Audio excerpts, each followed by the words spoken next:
Bonjour à tous, ravi de vous retrouver ce matin. L'essentiel de l'actualité de ce dimanche 26 mai.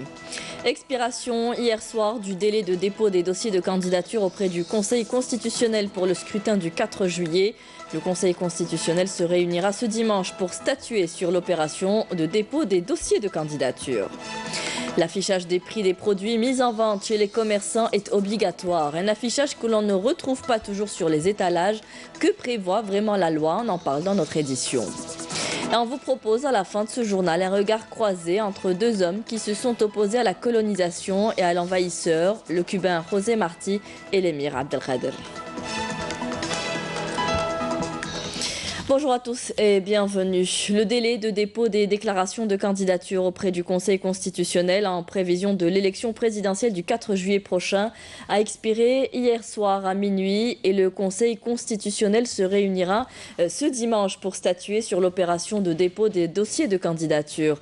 L'Alliance nationale républicaine, l'ANR et le Front El Moustaqbel, deux formations politiques parmi les trois, ayant déposé leur lettre d'intention auprès du ministère de l'Intérieur et des collectivités locales, ont annoncé hier le gel de leur participation à l'élection présidentielle. Selon le dernier bilan du ministère de l'Intérieur sur la remise des formulaires de souscription des signatures individuelles pour les postulants à la candidature, 70 lettres d'intention ont été déposées. Parmi les lettres d'intention déposées figurent donc 3 des chefs de partis politiques, à savoir l'ANR, le FM et le Front algérien pour le développement, la liberté et l'équité. La 16e édition du prix international d'Alger de récitation, psalmodie et exégèse du Saint-Coran s'est ouverte hier soir à Alger. Organisé chaque mois de Ramadan, ce concours connaît cette année la participation de 50 pays arabes et musulmans et des communautés musulmanes établies dans les pays occidentaux et africains. Manel Boutouaba.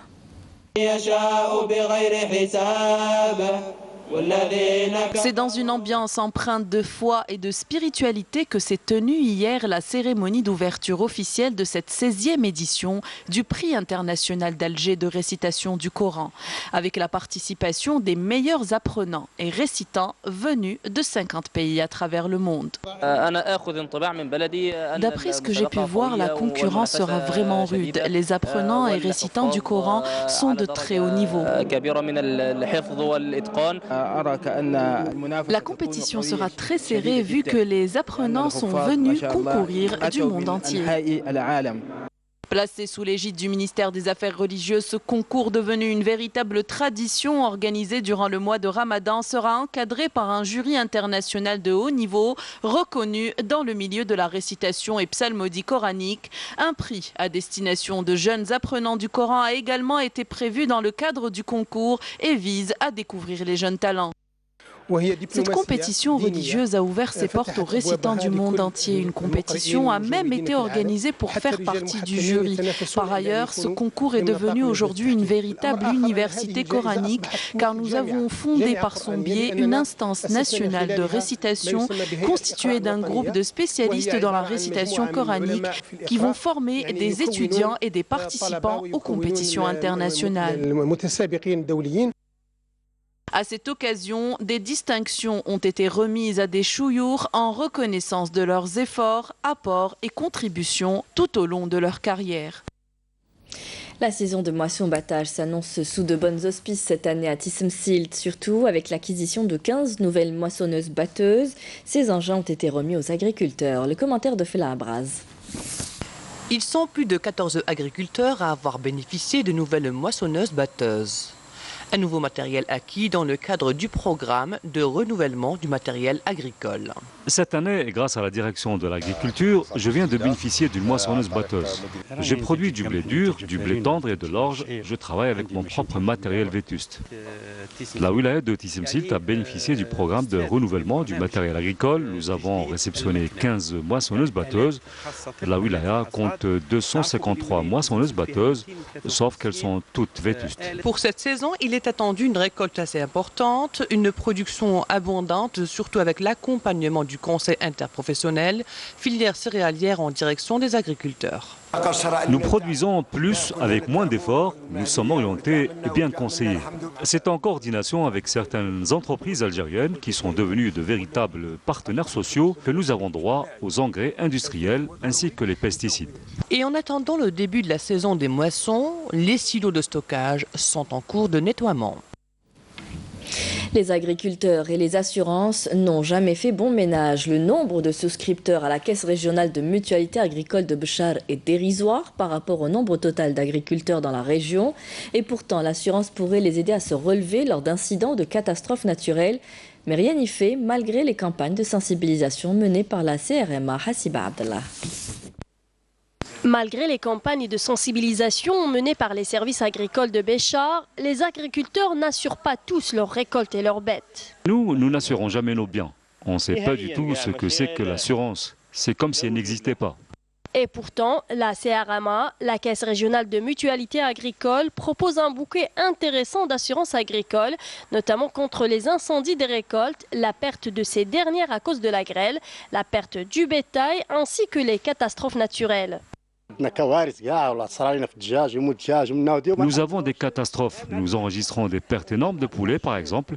Et malgré cela, nous n'avons pas cette culture de souscrire à une assurance.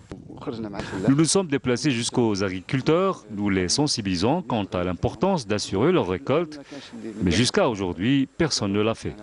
Les assurances proposées par la CRMA incluent également les petites surfaces agricoles, sachant que c'est le cas de la majorité des terres à Béchar. J'informe les agriculteurs que nous avons un bon nombre de facilitations, des contrats d'assurance avec des réductions. Donc, je les invite à se rapprocher de nos services.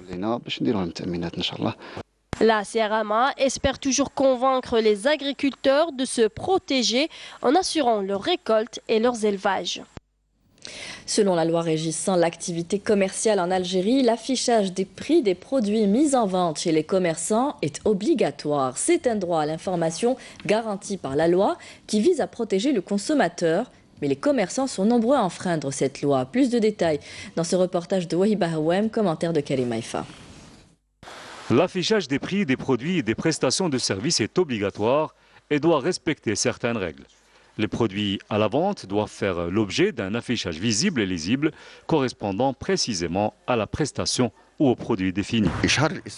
L'affichage des prix est obligatoire selon la loi algérienne, notamment l'affichage des prix des produits alimentaires qui est obligatoire selon le décret exécutif 13-378 définissant les modalités d'information du consommateur.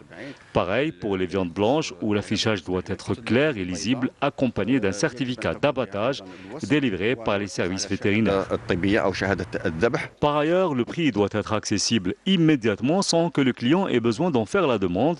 La lecture du prix doit pouvoir être faite soit depuis l'extérieur, soit depuis l'intérieur du local commercial. On ne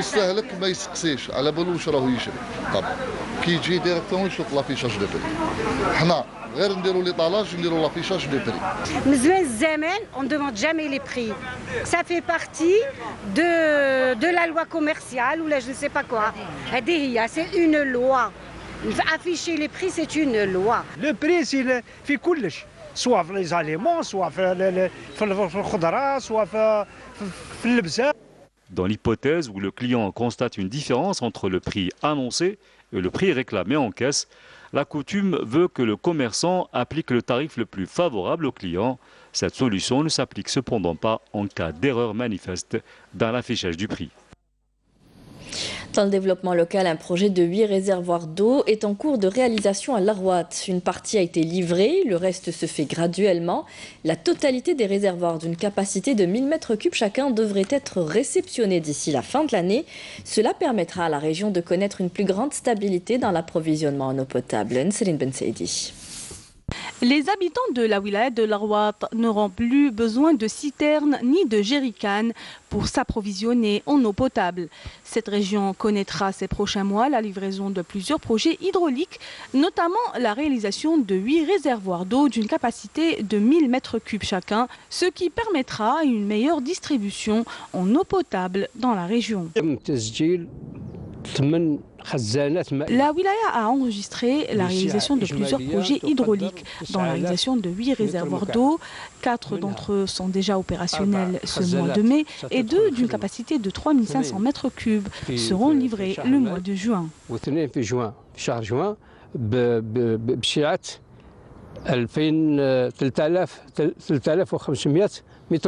Ces réservoirs d'eau seront répartis à travers tout le territoire de la wilaya de l'Arwat et seront reliés à partir de la source principale du Jebel Ahmar, ce qui assurera une distribution H24 au profit des habitants de la région.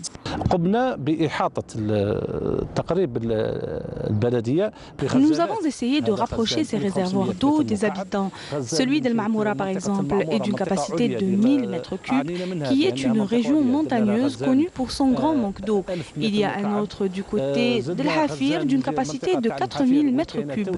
C'est un projet qui vise à réunir plus de 9000 mètres cubes et de les distribuer à travers toute la région de l'Arwat.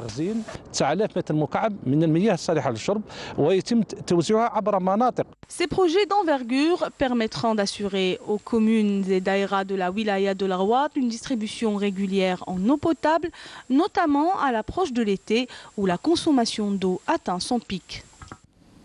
Au Soudan, les dirigeants de la contestation ont appelé à une grève générale mardi et mercredi en raison de l'impasse dans laquelle se trouvent depuis plusieurs semaines les négociations avec l'armée sur le transfert du pouvoir aux civils. L'actualité internationale en bref avec Naïma Haouch. Les dirigeants du mouvement de contestation au Soudan ont appelé à une grève générale mardi et mercredi prochain en raison de l'impasse dans laquelle se trouvent les négociations avec l'armée sur le transfert du pouvoir aux civils. Le général Abdel Fattah al-Burhan, chef du conseil militaire de transition, s'est entretenu hier avec le président égyptien au Caire pour son premier déplacement à l'étranger depuis qu'il a pris les rênes du pouvoir. Le commissaire général de l'Agence de l'ONU pour les réfugiés palestiniens a déclaré qu'il n'est pas responsable de la persistance du nombre de réfugiés palestiniens ni de la situation politique, réfutant ainsi les critiques émises par le conseiller du président américain pour le Proche-Orient. Le responsable de l'UNRWA affirme qu'il reste ouvert au dialogue, mais qu'il rejettera les récits qui cherchent simplement à délégitimer le travail de l'agence. En Europe, les électeurs ont commencé à voter ce dimanche dans 21 pays de l'UE pour choisir leurs représentants au Parlement européen où les partis eurosceptiques devraient réussir une nouvelle poussée selon les sondages. Le scrutin a déjà eu lieu dans 7 pays depuis jeudi, dont le Royaume-Uni qui s'est résigné à l'organiser en catastrophe après le nouveau report du Brexit avec une date butoir désormais fixée au 31 octobre, un Brexit qui a coûté le poste de Theresa May. Le Festival de Cannes promettait cette année d'être une grande édition et elle l'a été, notamment avec son lot de nouveautés. Le festival a sacré hier soir Bong Joon-ho, premier cinéaste sud-coréen à recevoir la Palme d'Or.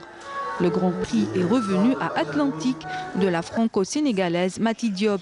Quant au prix du jury, il est revenu au Français Ladjley pour Les Misérables et au Brésilien Kleber Mendonça Filho et Juliano Dornel pour Bakuro. 82 jeunes lauréats en 2018 de différents festivals nationaux et internationaux dans plusieurs activités scientifiques, culturelles et artistiques ont été honorés hier à Alger.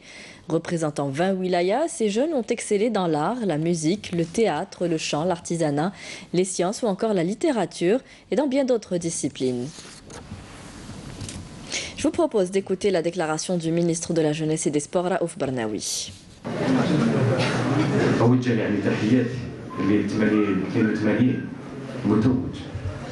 Je salue les 82 lauréats participant aux 20 festivals nationaux.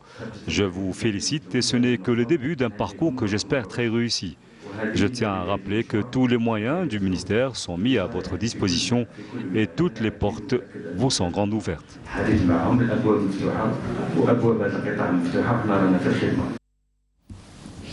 L'Algérie et Cuba, deux nations qui ont payé un lourd tribut pour la liberté et l'indépendance. On vous propose ce matin un regard croisé sur deux héros de la révolution cubaine et algérienne. José Martí, le fondateur du Parti révolutionnaire en 1982, martyr et symbole de la renaissance cubaine, et l'émir Abdelkader qui a lutté durant 15 ans contre l'envahisseur français. Deux trajectoires pleines de similitudes que nous fait découvrir Yazid Ait Mahidine. La décolonisation, un long processus libérateur ayant ses icônes et ses symboles. Cuba et l'Algérie immortalisent la mémoire de deux figures emblématiques de la résistance contre l'envahisseur espagnol et français, José Martí et l'émir Abdelkader. Un engagement pour la dignité humaine. José Martí, l'héros national de Cuba, et l'émir Abdelkader, le fondateur de l'État moderne algérien, sont deux hommes, des symboles de la résistance et aussi des hommes intellectuels, politiciens, qui ont plusieurs choses en commun. Du côté de José Martí, je peux vous dire qu'il a le grand mérite d'avoir fondé les premières partis que Cuba s'est bâti pour l'indépendance. Une différence historique entre l'Algérie et Cuba, c'est que quand la lutte pour l'indépendance a commencé à Cuba, les patriotes se sont révoltés d'une façon un peu spontanée. Ça a été la première guerre d'indépendance en 1868. Mais pour organiser la troisième guerre d'indépendance en 1895, José Martí a eu la grande idée de fonder un parti, le Parti révolutionnaire cubain. Fondateur du Parti révolutionnaire cubain, José Martí, tout comme le résistant émir Abdelkader, ont jeté les jalons de l'État moderne. L'émir Abdelkader est donc chef d'État, pratiquement, à 24 ans, après sa moubaya'a. Il mène une lutte acharnée contre les Français. Très rapidement, ces derniers sont obligés, vraiment dans l'obligation, de recourir à un traité. Le premier traité avec les Français, qui est le traité d'Émiché. Les Français reconnaissent peu ou prou, mais en fait avec des arrière-pensées et des calculs, l'autorité de l'émir Abdelkader sur ce qu'on nommera plus tard l'État algérien moderne. Ces deux héros de la lutte contre les puissances colonisatrices partageaient cette passion pour la poésie. Il a écrit des poèmes, des articles pour différents journaux, des romans, des pièces de théâtre, des essais. Ça veut dire, et aussi il a fait beaucoup de discours politiques et culturels.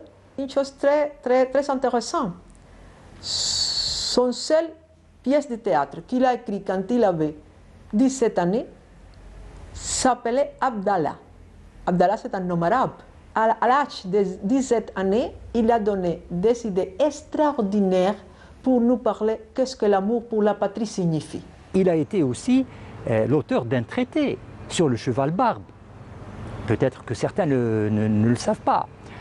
Il a travaillé donc dans de multiples domaines, mais à chaque fois avec une facette de cette bonté dont il était porteur. L'émir Abdelkader a écrit de très beaux poèmes, de très belles odes à l'intention de sa femme, de son épouse. Il a été aussi un poète mystique, très profond. La grande marche de l'humanité honore la mémoire des hommes et des femmes qui ont sacrifié leur vie pour la liberté, pour la dignité. À Tlemcen, le marché des épices est sans doute le lieu le plus visité en ce mois de Ramadan. L'affluence est importante. Wassila Batiche a rencontré un des plus anciens épiciers de la région. Il tient une boutique héritée de son arrière-grand-père au centre-ville. Anis a lâché tous ses projets pour reprendre le métier de ses aïeux. Reportage. Si vous êtes de passage à Tlemcen, n'hésitez surtout pas de faire un petit tour au vieux marché et plus précisément à Zanqat Sidi El Benna, Souk El Ghazal et à l'ancienne place de la Sikak. Dans ces vieilles ruelles, on est tout de suite attiré par le parfum des épices.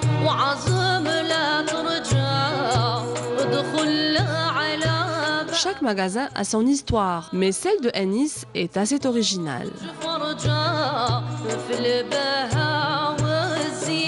Je m'arrête à cette petite boutique. Moi, je suis très satisfaite de ces épices. Dès qu'on rentre, on sent le parfum. ça nous met l'eau à la bouche et ça nous donne envie de cuisiner. Surtout quand arrive comme ça le ramadan, moi, c'est les épices, c'est tout ce mélange, comment vous dire, toute la tradition, toute notre culture algérienne et tout. Moi, je l'emporte avec moi en France. Parce que ce magasin, il date depuis 1895. Le grand-père de mon grand-père l'a ouvert. C'était un artisan de corne en peigne. C'était une famille d'artisans de corne en peigne. En même temps, ils ont fait entrer la culture des épices ici à Tlemcen parce qu'à l'époque, il n'existait pas. Et ce grand-père, il n'était pas qu'un grand-père pour moi. Il était le père, il était le frère, l'ami. Ce magasin, je l'ai rendu sur rail. Et par l'expérience que j'ai eue en Europe et tout ça, j'ai amené quelques trucs. Par exemple, maintenant, je fais le conditionnement de nos épices.